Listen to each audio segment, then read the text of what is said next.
What a challenge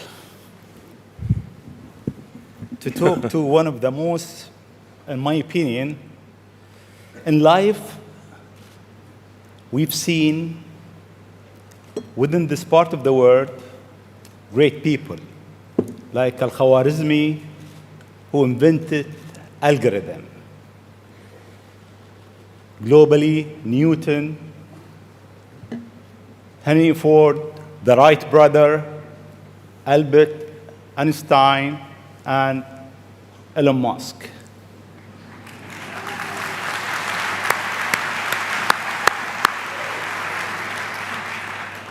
It seems you are in rush. You want to go to places that nobody been. You are reinventing a certain industry, from the rocket industry with SpaceX to the car industry with Tesla. What's your mission life? Why you do whatever you do? Sure. Well, first of all, thank you for having me. It's an honor to be here, and we're having a really great time with my kids in Dubai. It's really been fantastic. I'd really encourage anyone who hasn't been to visit. What a great city. Thank you. Thank you. And in terms of the motivations, I guess the sort of kind of a long version of the explanation, but essentially, when I was a kid, I was wondering kind of what's the meaning of life? Like, why are we here? What's it all about?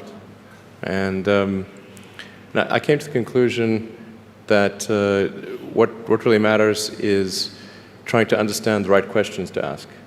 And the more that we can increase the scope and scale of human consciousness, the better we are able to ask these questions. And so I think that there's certain things that are necessary to ensure that the future is good. And some of those things are, in the long term, having long-term sustainable transport and sustainable energy generation, and to be a space-faring civilization, and for humanity to be out there among the stars and be a multi-planetary species. I think being a multi-planet species and being out there among the stars is important for the long-term survival of humanity. And that's one reason, kind of like life insurance for life collectively, life as we know it. But then the part that I find personally most motivating is that it creates a sense of adventure, and it makes people excited about the future. If you consider two futures, one where we are forever confined to Earth until eventually something terrible happens, or another future where we are out there on many planets, maybe even going beyond the solar system, I think that second version is incredibly exciting and inspiring, and there need to be reasons to get up in the morning. Life can't just be about solving problems. Otherwise, what's the point? There's got to be things that people find inspiring and make life worth living. So what is life for you? I mean, you look at our life, and I heard you before speaking. Is it a dream? Is it Is life real? a dream? Is it a million D? What is life for Elon Musk? I find as I get older, I find that question to be maybe more and more confusing or troubling or uncertain. I think particularly when you see the advancement of something like video games, like say 40 years ago, you had video games. The most advanced video game would be like Pong, where you had like two rectangles and a dot. You're like batting it back and forth. I played it. Oh yeah, me too, exactly. I That's played Pong. Exactly, it sort of dates you a little bit. But yeah, we both played the same game. And that was like, wow, that was a pretty fun game at the time. But now you can see a video game that's photorealistic, almost photorealistic, and millions of people playing simultaneously. And you see where things are going with virtual reality. and augmented reality. And if you extrapolate that out into the future with any rate of progress at all, like even 0.1% or something like that a year, then eventually those games will be indistinguishable from reality. They'll be so realistic, you will not be able to tell the difference between that game and the reality as we know it. And then it seems like, well, how do we know that that didn't happen in the past and that we're not in one of those games ourselves? Interesting. Interesting. I mean, could be. Everything is possible in life. I mean, there's, like, I mean, yeah, particularly like things seem to be accelerating to something. Isn't it? I mean, if we look at our life, it seems in the past 100 years, life been accelerating quite fast. Yeah. In the past 20, It's much getting faster. Faster and faster. Is it more slow? So my question is really, how life will be in Earth 20, 30, 50 years from now? Our education, our transport. How do you see it? Well, I think this is one of those things that's quite difficult to predict. When you think of, say, I mean, the first controlled powered flight was 1903 with the Wright brothers. And then 66 years later, we put the first people on the moon. I mean, that, if you'd ask people, say in 1900, what are the odds of, man landing on the moon, they would have said, that's ridiculous. And if you try to talk to them about the internet, they would not even know what the heck what are you even talking about? Like, this sounds so crazy. But today, with a $100 device, you can video conference with anyone in the world, on the other side of the world. And if you have a Wi-Fi connection, it's basically free. Free to have an instant visual communication with anyone, or even with millions of people. With social media, you can communicate to millions of people simultaneously. So, you can Google something and ask any question. It's like an oracle of wisdom that you can ask almost any question and get an instant response. It would have been incredibly difficult to predict these things in the past, even the relatively recent past. So, I think the one thing that we can be quite certain of is that any predictions we make today for what the future will be like in 50 years will be wrong. Okay. That's for sure. I mean, I think directionally, I can tell you what I hope the future has, as opposed to maybe what it will be, because this may just be wishful thinking. I mean, I hope we are out there on Mars and maybe beyond Mars, the moons of Jupiter. I hope we're traveling frequently throughout the solar system, perhaps preparing for missions to nearby star systems. I think all of this is possible within 50 years. And I think that would be very exciting to do that. And I think we'll see autonomy and artificial intelligence advance tremendously. I think that's actually quite near term. My guess is in probably 10 years, it will be very unusual for cars to be built that are not fully autonomous. 10 years. 10 years from now. Yeah. I think almost all cars built will be capable of full autonomy in about 10 years. As it is, the Tesla cars that are made today have the sensor system necessary for full autonomy, and we think probably enough compute power to be safer than a person. So it's mostly just a question of developing the software and uploading the software. And if it turns out that the compute power, that more compute power is needed, we can easily upgrade the computer. And so that's all Tesla's built since October of last year. And other manufacturers will follow and do the same thing. So getting in a car will be like getting in an elevator. You just tell it where you want to go, and it takes you there with extreme levels of safety. And that'll be normal. It'll just be normal.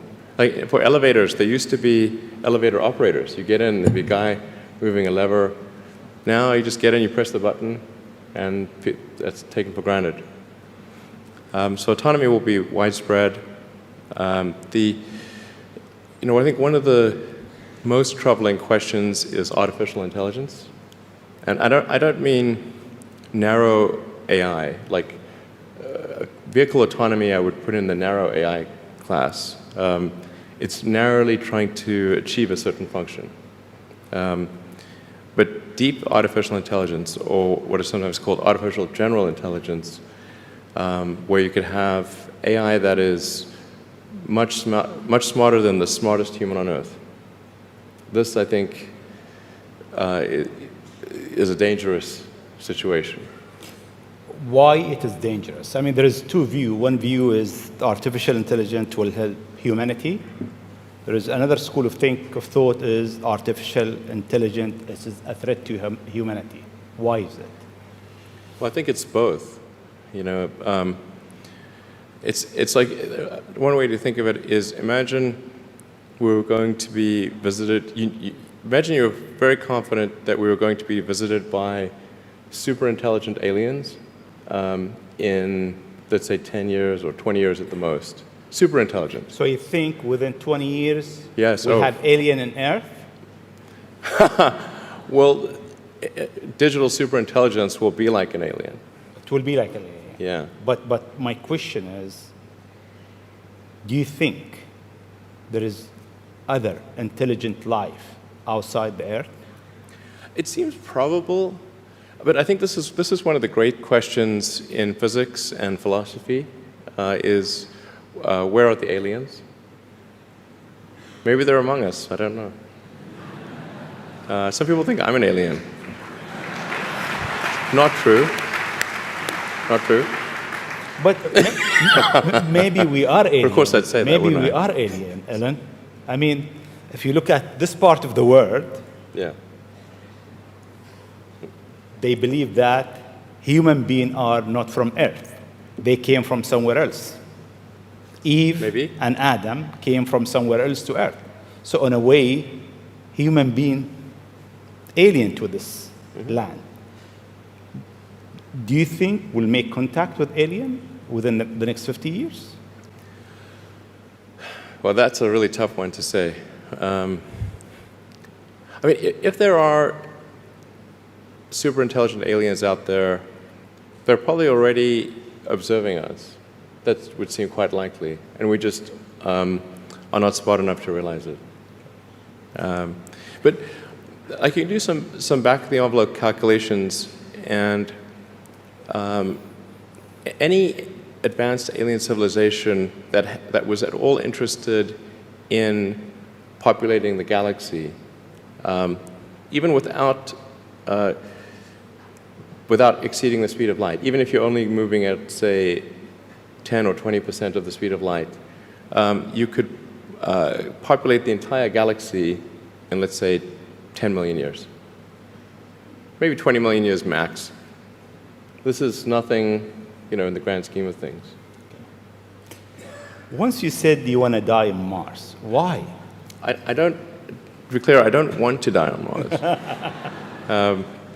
It's like, we're all going to die someday. And if you're going to pick some place to die, then why not Mars? Okay. If we're born on Earth, why not die on Mars?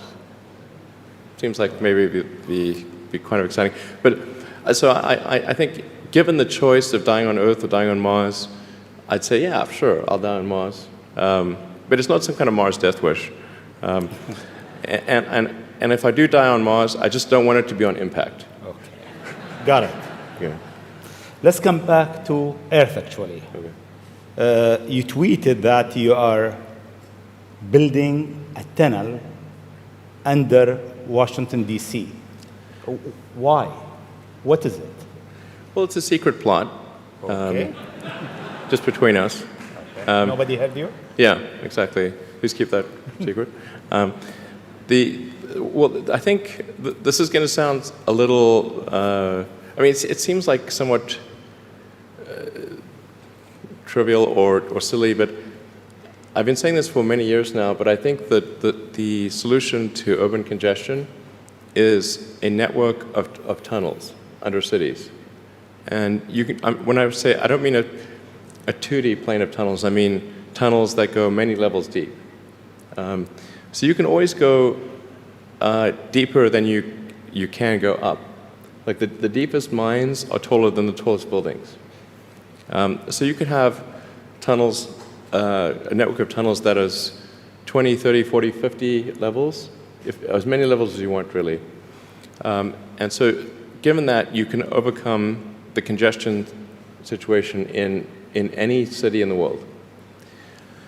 The challenge is just figuring out how do you build tunnels quickly and at low cost and with high safety.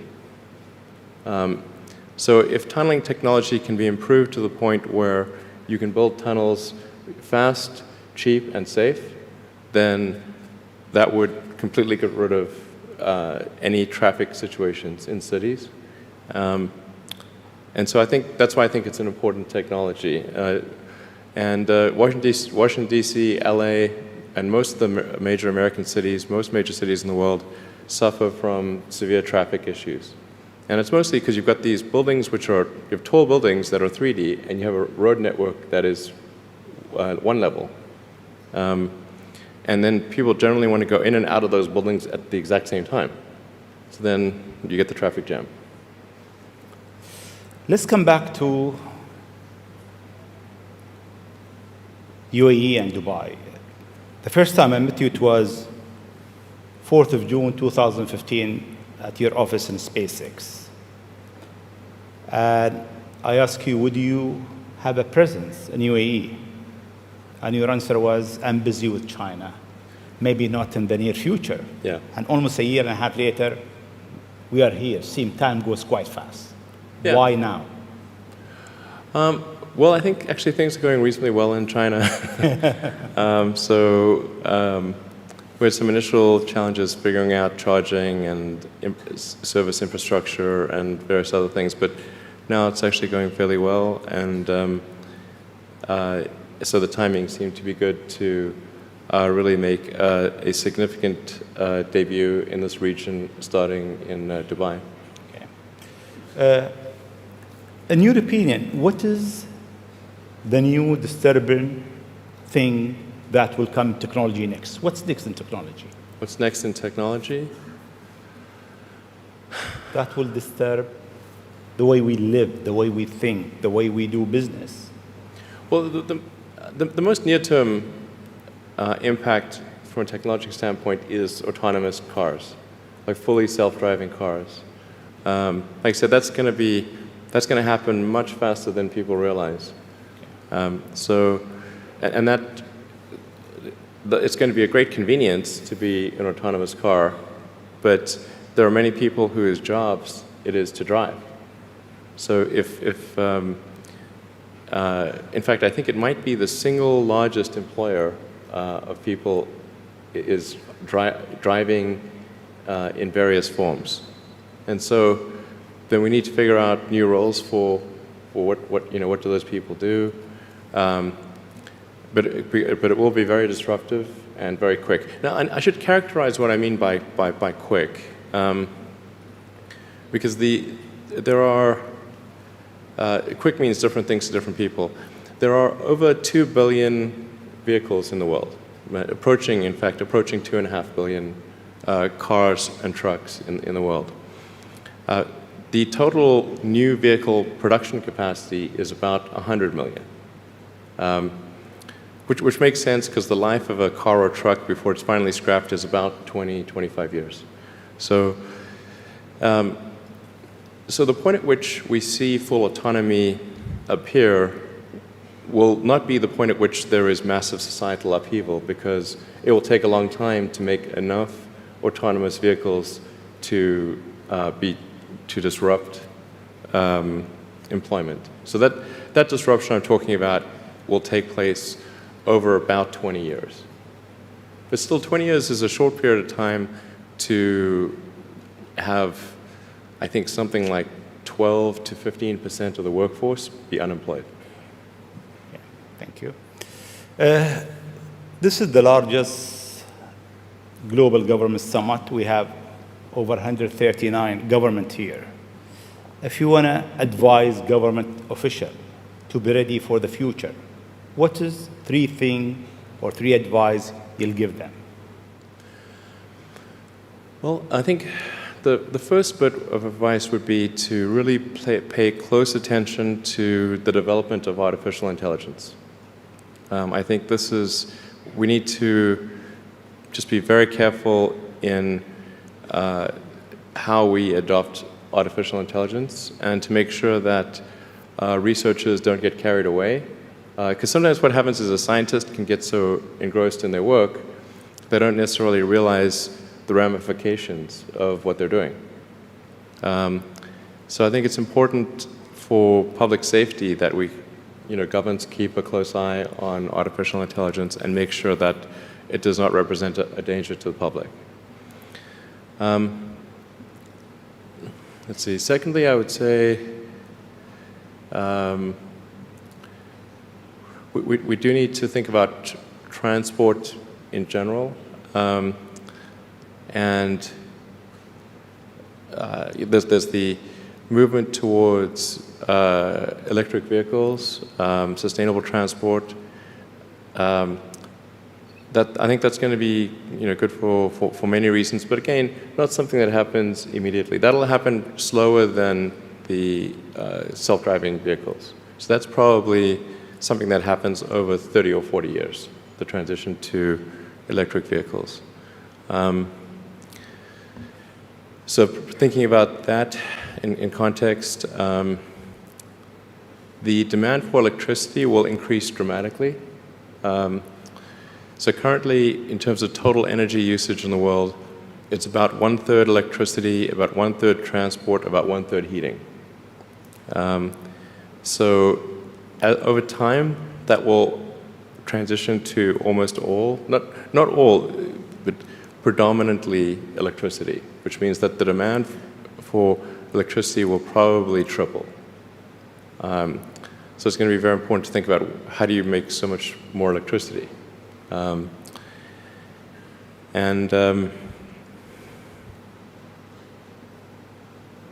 Seem they have an easy job. That's it. There's no more challenges for them. No, well, then I think maybe these things do play into each other a little bit. But what to do about mass unemployment? This is going to be a massive social challenge. And I think ultimately we will have to have some kind of universal basic income. I don't think we're going to have a choice. Universal basic income. Universal basic income. I think it's going to be necessary. So it means that unemployed people will be paid across the globe. Yeah. Because there is no job, machine, robot is taking over. There will be fewer and fewer jobs that a robot cannot do better. Okay. That's simply and I want to be clear that these are not things that I think that I wish would happen. These are simply things that I think probably will happen. And if my assessment is correct and they probably will happen, then we need to say, what are we going to do about it? And I think some kind of a universal basic income is going to be necessary. Now, the output of goods and services will be extremely high. So with automation, there will come abundance. There will be almost everything will get very cheap.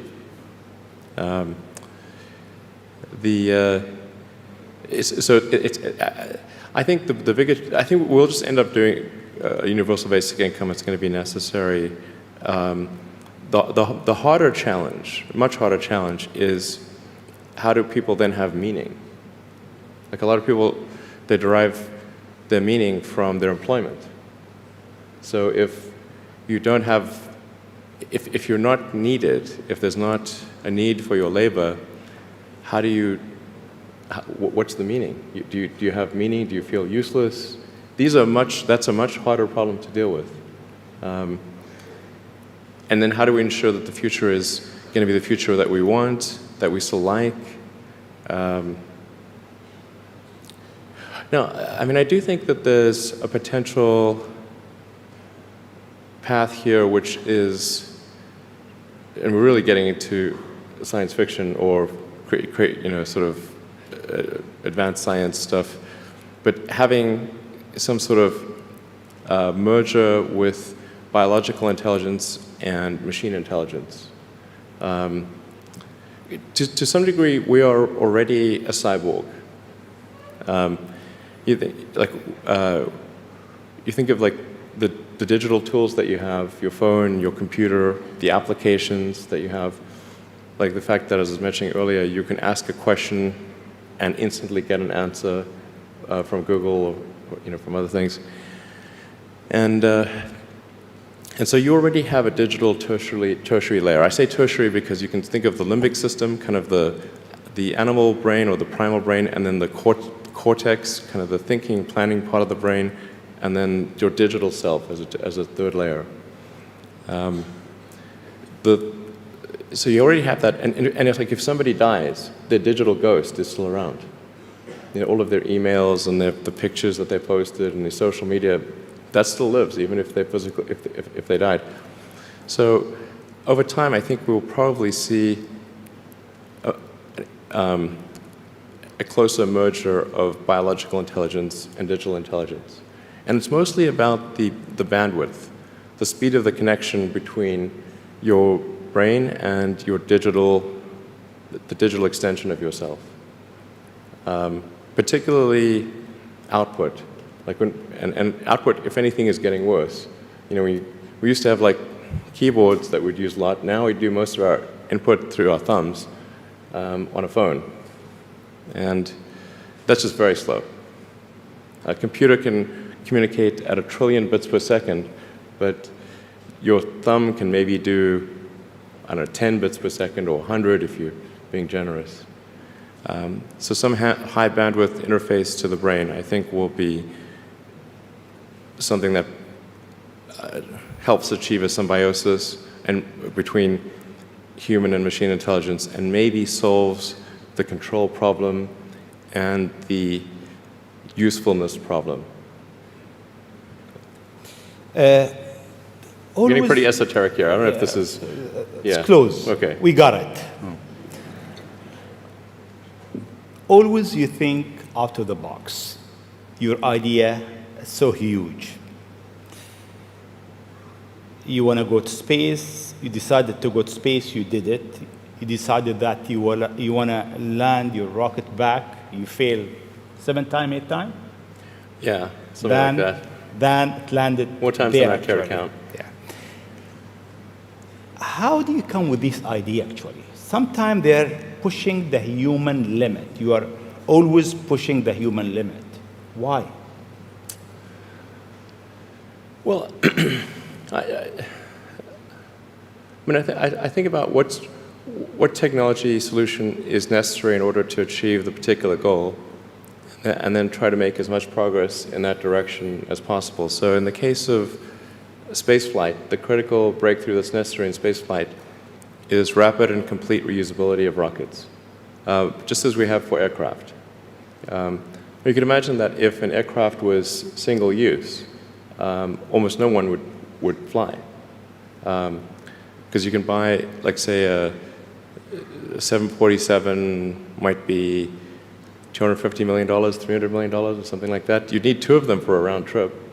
But nobody's going to pay millions of dollars per ticket to fly, to do air travel. But because you can reuse the aircraft tens of thousands of times, the air travel becomes much more affordable. And the same is true of rockets. So our rocket costs $60 million, roughly. So the capital cost, if it can be used once, is $60 million. But the capital cost, if it can be used 1,000 times, is $60,000. So then if you can carry a lot of people per flight, then you can get the cost of space flight to be something not far from the cost of air flight. So it's extremely fundamental. Because Earth's gravity well is quite deep, Earth has a relatively, fairly high gravity, the difficulty of making a rocket reusable is much greater than the difficulty of making an aircraft reusable. And that's why a fully reusable rocket has never been developed thus far. But if you use the most advanced materials, most advanced design techniques, and you get everything just right, then I'm confident that you can do a fully reusable rocket. Fortunately, if Earth's gravity was even 10% stronger, I would say it would be impossible. You need a team around you to deliver a lot of ideas. How do you choose your team? Based on what? Well, I suppose honestly that it tends to be gut feel more than anything else. So when I interview somebody, my interview question is always the same. It's what do you ask? I said, tell me the story of your life. And the decisions that you made along the way and why you made them. And then, and also tell me about some of the most difficult problems you worked on and how you solved them. And that question, I think, is very important because the people that really solved the problem, they know exactly how they solved it. They know the little details.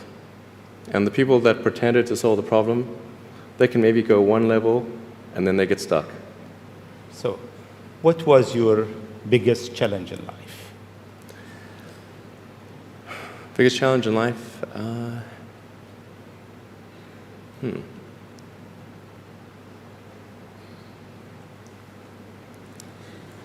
No challenge.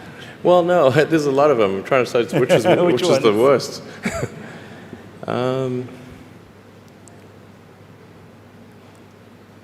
I think just thinking about how to spend time. One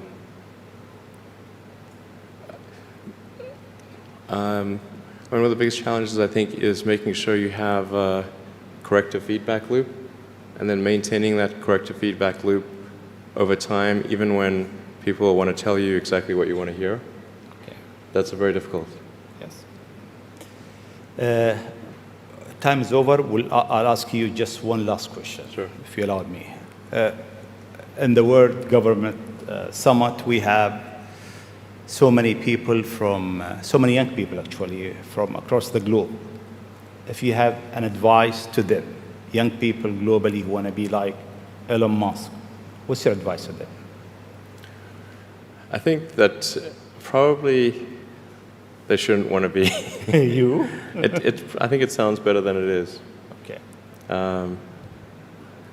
Yeah, it's not as much fun being me as you'd think. I don't know. You don't think so? No. There's definitely, it could be worse for sure, but it's, I'm not sure I'm not sure I want to be me. Okay. But if, you know, I think advice, I mean, if you want to make progress in things, I think that the best analytical framework for understanding the future is physics. I'd recommend studying the thinking process around physics, like not the equations. I mean, the equations certainly they're helpful, but the way of thinking in physics is it's the best framework for understanding things that are counterintuitive. And you know, always taking the position that you're to some degree wrong, and your goal is to be less wrong over time. One of the biggest mistakes people generally make, and I'm guilty of it too, is wishful thinking. You know, like you want something to be true, even if it isn't true. And so you ignore the things that, you ignore the real truth because of what you want to be true. This is a very difficult trap to avoid. And like I said, it's certainly one that I find myself in having problems with. But if you just take that approach of you're always to some degree wrong, and your goal is to be less wrong, and solicit critical feedback, particularly from friends. Like friends, particularly friends, if somebody loves you, they want the best for you. They don't want to tell you the bad things. So you have to ask them, and say, really, I really do want to know. and then they'll tell you. Thank you very much. It's been